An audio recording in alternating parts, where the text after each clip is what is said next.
Welcome back to The Explainer. Look, have you ever woken up, grabbed your work badge, and just felt trapped? Like you're stuck on a never-ending treadmill in a job that feels unglamorous, repetitive, and frankly, like it's going absolutely nowhere? I totally get it. We have all been there. It is a profoundly frustrating feeling to believe your talents are just sitting on a shelf somewhere gathering dust. But what if we're looking at our current situation all wrong? Today, we are unlocking a really powerful framework known as the Blueprint for Professional Elevation. We're going to completely flip the script on how we view the daily grind, and I promise you, by the end of this explainer, you are going to experience a radical mindset shift about your career. Let's get into it. So I want to ask you a pretty direct question right off the bat. Are you stuck, or are you being shaped? It's incredibly easy to look at a seemingly dead-end role and just feel paralyzed by it. We've all done it. But this framework challenges us to see it completely differently. Before you rush past the frustration you might be feeling today, just consider this for a second. What feels like a holding pattern, what feels like you were just stuck in the mud, spinning your wheels, is actually a highly active, totally essential training ground. You are not stuck. You are actively being shaped. Okay, let's dive into Section 1. The illusion of being stuck, and how we go about reframing your reality. There's this massive misconception out there that people who make huge career leaps just kind of get lucky, like the universe suddenly handed them a promotion or they just stumbled right into a dream job. No way. Careers actually move forward because of deliberate, unseen preparation. Now, usually we measure our current season of work by our salary and our title. Actually, scratch that. We obsess over them. And if those two things are low, we immediately feel unsuccessful. But the blueprint challenges us to measure differently by the person you are becoming and the roots of discipline you are building. That job you might call low-level or menial, that is the exact, perfect ground where your attitude is being tested and your excellence is being trained. If you're only focusing on the paycheck or your email signature, you entirely miss the profound personal development that's happening right beneath the surface. Really, it all boils down to one simple, yet honestly incredibly difficult commitment. Just saying to yourself, I will be excellent right here. This is the ultimate turning point. Careers only move forward when an individual makes this specific, deliberate decision. It means treating your current stepping stone with absolute, uncompromising seriousness. It is about deciding that even if the title feels low, even if the work feels incredibly repetitive, and even if the pay feels painfully small, you are going to master it anyway. You're making a conscious choice to be excellent right where your feet are planted today. That brings us to Section 2, your unseen training ground, and the absolute necessity of delivering quality. Think about the unseen worker for a minute. You know the one, the person staying 15 minutes late just to double-check a spreadsheet that, let's be real, no one will ever actually read. Or the person organizing the stockroom until it's absolutely flawless, even though a customer is never, ever going to walk back there. Well, the blueprint reveals a profound truth about this exact scenario. If you can deliver quality when nobody is clapping, you are building the kind of character that employers can't ignore. Just let that sink in for a second. We all want the applause, right? The big stage, the public recognition. But qualifying for the big opportunities absolutely requires being trusted with the smallest ones first. If you can be trusted with the small things when the room is completely empty, you are literally qualifying yourself for the big things when everyone is watching. So, how do we actually execute this in the real world? The framework provides this really clear, punchy daily rhythm. Step 1, lift your head. Get out of the pity party. Step 2, show up. Be entirely present in the moment. Step 3, do it well. Apply that standard of excellence we just talked about. And Step 4, do it again tomorrow. Sounds simple, doesn't it? But man, the discipline required to execute this every single day is staggering. This is the exact rhythm required to turn your unseen training ground into a launch pad, because the hardest part isn't doing it once. Anybody can do it once. The hardest part is Step 4, waking up and doing it again tomorrow with the exact same energy and integrity. All right, let's move into Section 3, building the ultimate proof, and finally, the payoff. Let's take a step back and ask, what is all this daily diligence actually generating behind the scenes? Well, when you are showing up every single day, doing the unglamorous work without complaining, you are forging the exact currency that buys future opportunities. Behind the scenes, your daily diligence is manufacturing something incredibly powerful. It's actively building 4 specific things: your name, your skill, your confidence, and your evidence. Think about that last one for a second. When new doors finally open, or when employers are looking to promote someone, they aren't just looking at your old title. Honestly, titles are cheap. Anyone can have a title. Employers are looking for undeniable proof. Proof of your character, proof of your skill, and proof that you can handle real responsibility. Your daily grind is literally the factory that is manufacturing that exact proof. Over time, this creates a definitive upward trajectory. It builds like this. 1. Preparing your core skill set. 2. Positioning yourself for the right opportunity to actually see you. And 3. Progressing toward that greater role. Listen, if you treat today's job, whatever it is, no matter how small it feels, with absolute seriousness and integrity, you won't just be employed. You are actively moving through these stages. Your next level isn't just something you haphazardly apply for on a random job board. It's something you actively prepare for right now, right in your current role. Which leaves us with this final, absolutely vital question to chew on. What proof are you building today? When you walk into your job tomorrow morning, I really challenge you to carry this completely transformed perspective with you. Stop waiting for the perfect role to suddenly give you the motivation to work hard. Start building the undeniable evidence of your excellence right now, right where you are. Thank you so much for joining me for this explainer. Keep showing up, keep building that proof, and I will see you in the next one. Please like, share, and subscribe to Master Sense by Faraday, and turn on notifications so you don't miss new and upcoming videos. Drop a comment below and tell us what you'd like to see next. Welcome back to The Explainer. Today we're diving into something that honestly might feel a little bit counterintuitive.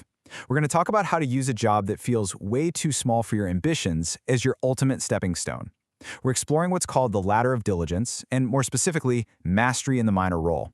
It's a fascinating look into how entry-level positions aren't just frustrating holding patterns, but actually the exact tools you can use to build your long-term success. So are you stuck in a small role right now? Let's be completely honest here. It is incredibly frustrating to feel invisible in a quote-unquote low job. You know you have more potential, right? You know you have way more to offer, but you feel trapped doing these menial tasks that just don't really seem to matter in the grand scheme of things. It's a feeling so many of us have experienced, and man, it can drain your motivation pretty fast. But what if the very thing making you feel stuck is actually the key to breaking out? Let's jump right into Section 1, the minor role illusion. So what does it actually mean to take a low job seriously? Well, it really comes down to owning outcomes, not just crossing off tasks. The illusion here is thinking that simply because a task is simple, it doesn't really matter how you do it. But the reality is that true diligence means you don't just do what you were told. No, you ensure the result is absolutely correct and genuinely useful. It's this massive mindset shift from being just a passive task completer to becoming an active owner of the final product. All right, moving on to Section 2, Anatomy of True Diligence. Let's look at the baseline expectations. We're talking punctuality, accuracy, safety, cleanliness, and respect for processes. I know, these sound like the absolute most boring rules you'd find in a dusty corporate handbook. But listen, these are not just boring rules. They are literally the bedrock of success. Doing the basics consistently well is just the price of admission. Think about it. If you can't be trusted to show up on time or keep a clean workspace, you are definitely not going to be trusted with $1 million budget or a critical VIP client. There is such a massive difference between just doing what you're told, which is doing the what, and truly owning outcomes by understanding the why. When you take the time to learn the business behind the job, you completely elevate your everyday work. Ask yourself, how does your seemingly small task actually affect customers? How does it impact the cost, the risk, the quality, or the timelines? When you master that why, you naturally transition from being a replaceable worker to an invaluable core team member. And you know, this proactive ownership leads directly to 3 super vital actions: spot waste, fix errors, stop delays. True diligence actually requires you to spot these tiny problems and suggest practical real-world fixes. It's all about being reliable under pressure, because when things inevitably change or go wrong, and they always do, you adapt without the drama, and you keep your standards incredibly high. You basically become the person who solves problems before your boss even realizes they exist. Which brings us to Section 3, the trust and reputation engine. Let's pull back the curtain on a hidden dynamic of the workplace. When a big, shiny opportunity opens up, supervisors, clients, and vendors, they don't just sit there staring at a spreadsheet of skills. No, they quietly ask themselves one very important question: who can I trust? Opportunities move through people, and whoever is in charge of hiring or promoting is inherently taking a risk. Your entire goal is to make yourself the absolute least risky, most reliable option they have on the table. Because at the end of the day, consistency speaks. People will totally forget what you said, but they absolutely remember who delivered. Doing your ordinary work extraordinarily well builds an undeniable reputation. You really don't need some slick elevator pitch if your daily output is flawless. By simply being the person who always comes through, you become the safest and easiest person for anyone to recommend. Think of how this builds over time. Greater jobs come with much greater risk. We're talking budgets, personnel, and critical decisions. Leaders expand responsibility to the people who show good judgment in the small matters. So, look at step 1. Trust is established when you're diligent with minor things, like basic documents, follow-ups, or safety checks. And because of that, step 2 happens. Responsibility grows. That naturally leads to step 3. Responsibility creates experience. And finally, step 4, that experience becomes your ladder. That is exactly how you climb. Let's move on to section 4, building portable career skills. Even when the job itself feels small, the skills you are building can be absolutely massive. You are essentially building a portable skills arsenal. We're talking communication, time management, problem solving, customer handling, data accuracy, maintaining a quality mindset, and collaboration. These skills travel with you everywhere. When you learn the business behind your current job, you are actively acquiring the exact toolkit required to succeed in a huge job, no matter what industry or field you eventually transition into. There is a saying I love: your future is made of what you practice repeatedly. Let that sink in for a second. Managers and leaders, they notice growth behaviors. They really do. They notice when you ask better questions, when you learn faster, and when you actively seek to understand the bigger picture. If you keep learning right where you are, you're literally practicing the daily behaviors of a high-level executive. You are going to be completely ready when that next door opens for you. And that brings us to our final part, Section 5, creating your own spotlight. We so often fall into this trap of thinking that visibility means being noisy, right? Like constant self-promotion, making sure you're talking the loudest in every meeting, or just putting on a show for the boss. But true visibility is about being consistently valuable. Empty, loud self-promotion fades out really quickly. But when your work genuinely reduces errors, shortens cycle times, improves customer satisfaction, or prevents a seriously costly problem, believe me, people notice that kind of undeniable value. But hey, what if they don't just notice automatically? It happens. The fix is simple. Respectfully document your impact and share it at the right time. You do not have to be a wallflower, just crossing your fingers and hoping someone magically sees your hard work. Keep a clear, totally fact-based record of the problems you've solved and the efficiencies you've actually created, and then proactively bring them to your manager during a performance review or your next one-on-one meeting. We're going to wrap up this explainer with this thought. Don't wait for a perfect stage. Build your spotlight with performance. If you are sitting in a low job right now, just waiting for the absolute perfect role to finally show everyone what you can do, stop waiting. Your stage is the job you have right now, today. Shift your mindset, own your outcomes, and let your diligence build the ladder to the career you truly want. So what's stopping you from applying this mindset shift to the very next task on your desk? Please like, share, and subscribe to Master Sense by Faraday. And turn on notifications so you don't miss new and upcoming videos. Drop a comment below and tell us what you'd like to see next. Okay, let's jump right in.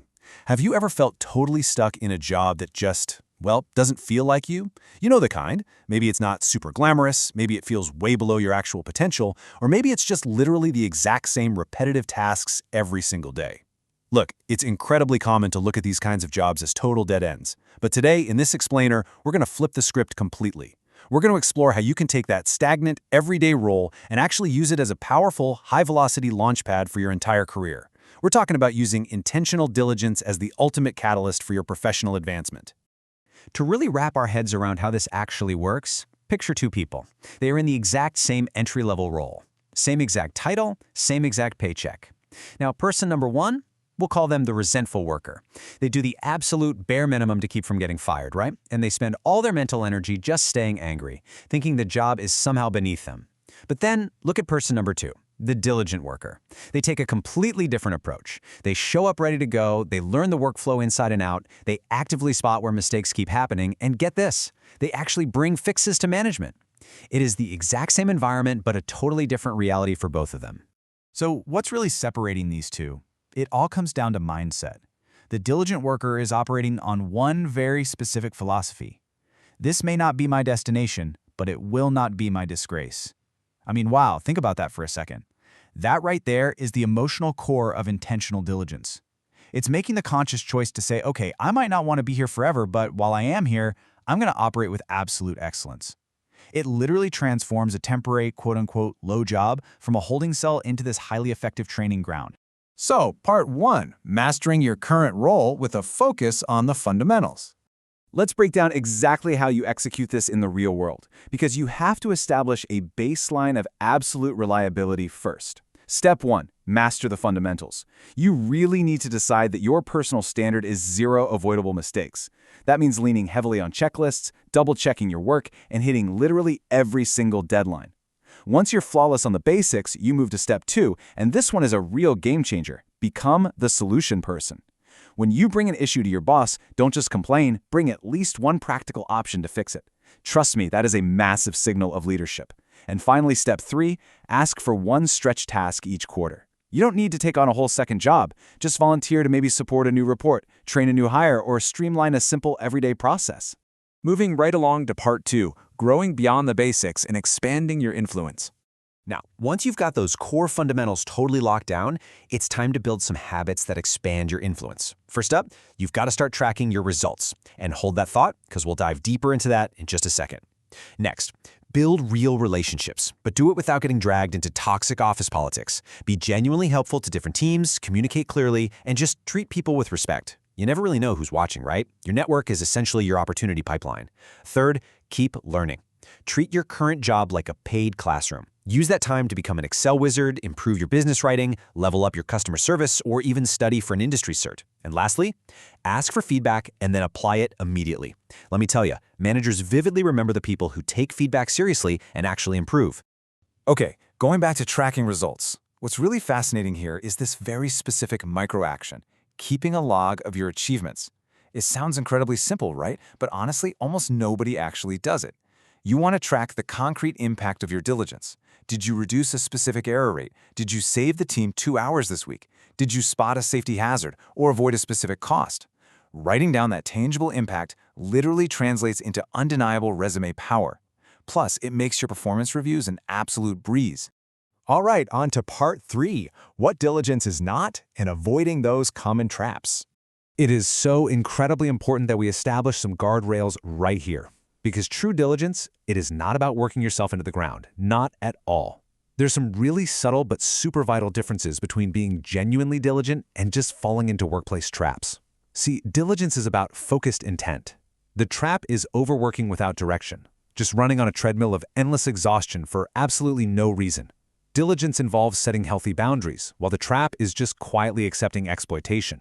You need to deliver excellent work, sure, but you also have to learn how to communicate your capacity. Also, diligence is about delivering outcomes that actually matter to the business, whereas the trap is mere busy work. Just, trying to look busy to keep a manager happy. Diligence embraces learning. The trap, letting bitterness over feeling like you're in a low job block you from making valuable connections. And finally, true diligence requires you to professionally communicate your results. The trap is total silence about your impact. Humility is great, but when it comes to appraisals and interviews, you absolutely must be able to articulate the real value you bring to the table. Which brings us to part 4, turning experience into evidence and forcing advancement. Let's tie this whole thing back to our diligent employee and look at how this sequence of small excellence actually forces career advancement. Think back to that worker who showed up prepared and proactively fixed those repeated errors. Well, a few months down the line, something amazing happens. Supervisors start handing that person more critical, high-level tasks. And here's the secret. They aren't doing it to punish the worker with more labor. No, they're doing it because they desperately need reliability where it matters most. So that extra trust they place in you, it instantly transforms into hands-on experience. And the progression doesn't stop there. It builds so beautifully. That accumulated trust gives you the hands-on experience, which then solidifies into undeniable evidence. When you apply for your next role, you aren't just sitting there saying, hey, I'm a hard worker. No way. You have the tracked results, the solved problems, and the stretch tasks to back it up. That evidence is exactly the key that opens the door to a much better role, whether that's a big internal promotion or a massive leap to a completely new organization. As we wrap up this explainer today, I want you to take a hard look at your current tasks, even the most mundane, boring ones, and ask yourself this: what evidence are you building today? Literally every single email, every checklist, every quick interaction is an opportunity to prove your reliability. So how can you use intentional diligence right now, right exactly where you are, to build an unshakable foundation for your next big leap. Think about it. Start logging those wins. Please like, share, and subscribe to Master Sense by Faraday, and turn on notifications so you don't miss new and upcoming videos. Drop a comment below and tell us what you'd like to see next. All right, let's just jump right into this explainer because today we're unpacking a dynamic that absolutely blindsides so many driven professionals. We're talking about the stepping stone trap. You know that feeling of coasting in your current role because you think it's just a placeholder?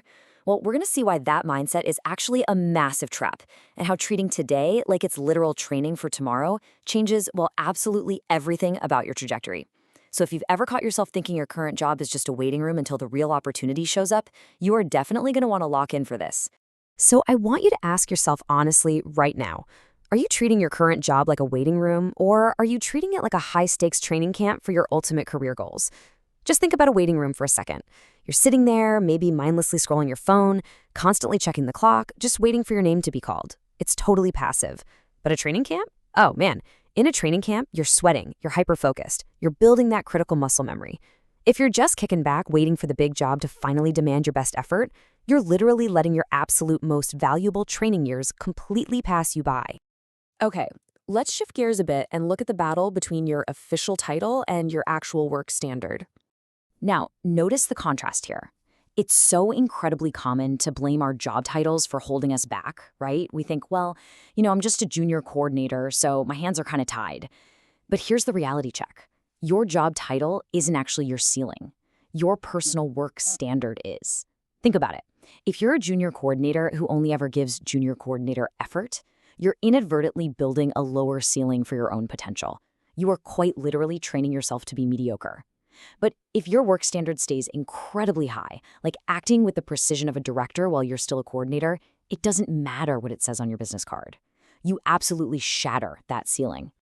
So that brings us to the next big concept. Why your current, maybe seemingly small role is actually the ultimate training ground. Take a really close look at this statement. It's so easy to respect a job once it's already, quote-unquote, big. I mean, everyone respects the CEO role, right? It's super easy to be motivated when you've got the corner office, the massive team, that giant performance bonus hanging in the balance.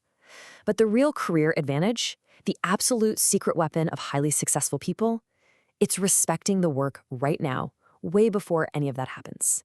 It means respecting the color-coded spreadsheet, the totally routine client call, or, even that soul-crushing Monday status report. And why? Because the relentless discipline required to execute those small things with absolute excellence is the exact same discipline required to run an empire. See, this kind of daily diligence actively builds the exact foundational traits you're going to need for the rest of your career. It's not just busy work, guys. It's a serious investment.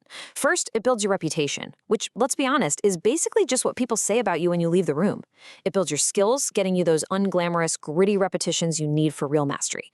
It builds trust, and trust is literally the currency of any business. It's the only thing that gets you invited into the room where the big decisions actually happen. It also gives you undeniable evidence of your competence. You get real, tangible metrics to point to, not just empty promises. And finally, confidence. True confidence? That only comes from knowing you absolutely put in the work when nobody else was watching. All right, so how do we actually do this? Let's open up what we're calling the diligence playbook. Think of this as your daily workout plan for that training camp we were just talking about. Step 1, proactively ask for feedback. Seriously, do not wait around for your annual review. Go out and seek critique right now, because it really is the breakfast of champions. Step 2, eagerly take on stretch tasks. Start lifting heavier weights than you're used to. Like if you're a junior developer, step up. Volunteer for that awful legacy code refactor that everyone else is running away from. And step 3, consistently document your impact. Keep a running, weekly record of your wins, the precise metrics you've bumped up, the complex problems you've solved. You're building your portfolio of undeniable evidence right here, right now. You really have to make the decision today to be absolutely outstanding right where you are. And that means working with total integrity, doing the right thing to the highest possible standard, even if your manager is out on a 2-week vacation. It means learning aggressively, just becoming an absolute sponge for industry knowledge and cross-functional skills. And I absolutely love this last point. Find at least one small thing to improve. Listen, you don't have to reinvent the entire company by Friday. Just find one clunky onboarding process, maybe one annoying spreadsheet template or a communication bottleneck, and just make it 10% better. Those tiny incremental improvements, they compound massively over time. Now, I need to add a really vital caveat here. When we talk about diligence and working hard, a lot of people immediately jump to thinking they need to work 80-hour weeks and completely destroy their health. No way. Doing excellent work actually requires boundaries. Highly focused effort is always going to beat running yourself into the ground. Burnout is not a badge of honor, okay? Actually, scratch that. It's really a failure of pacing. If you're going to treat today like a high-stakes training camp, you absolutely have to systematically build in recovery. Deep, strictly boundary-driven work for 8 hours is infinitely more productive and, frankly, way more sustainable than 12 hours of exhausted, frantic scrambling. This brings us to a really timeless quote from Colossians 3:23 that beautifully anchors everything we're talking about. It gives this whole concept of hard work a profound sense of purpose, way beyond just trying to please a human manager. Now, whether you view this through a spiritual lens or a purely philosophical one, the core principle is incredibly powerful. You have to internalize your motivation. If you're only working hard to get a literal pat on the back from a boss, who, let's be real, might not even be paying attention half the time, your motivation is going to be on a constant, exhausting roller coaster. But if you work with all your heart for a higher standard, for excellence itself, you become utterly unstoppable. It completely stops mattering who's managing you. Which brings us to the moment of truth. What actually happens when that sudden opportunity finally knocks? Just imagine your phone rings tomorrow morning. It's a massive, totally unexpected referral, or maybe a sudden interview for your absolute dream role just opened up. The difference between coasting and training becomes crystal clear in this exact moment. It's the painful difference between scrambling in an absolute panic, trying to desperately invent some narrative of how great you are on the fly, versus being completely, totally, calmly ready. When you've been working with relentless diligence, actively building your evidence and stretching your skills every single day, you don't have to get ready because you already are ready. You literally just walk confidently right through that door. So I'm going to leave you with this final thought to really challenge your perspective today. Stop despising this season of small beginnings. We spend so much of our energy obsessively wishing we were just at that next stage, right? And we completely miss the magic and the massive opportunity of where we are right now. So look closely at your daily tasks. Is it possible, just maybe, that your ultimate breakthrough, the exact skills and the sterling reputation you need to land that absolute dream role, might just be hiding in the hard work you choose to do today? Treat today like the training camp it really is. And I promise you, you're going to be ready when your name is finally called. Please like, share, and subscribe to Master Sense by Faraday. And turn on notifications so you don't miss new and upcoming videos. Drop a comment below and tell us what you'd like to see next.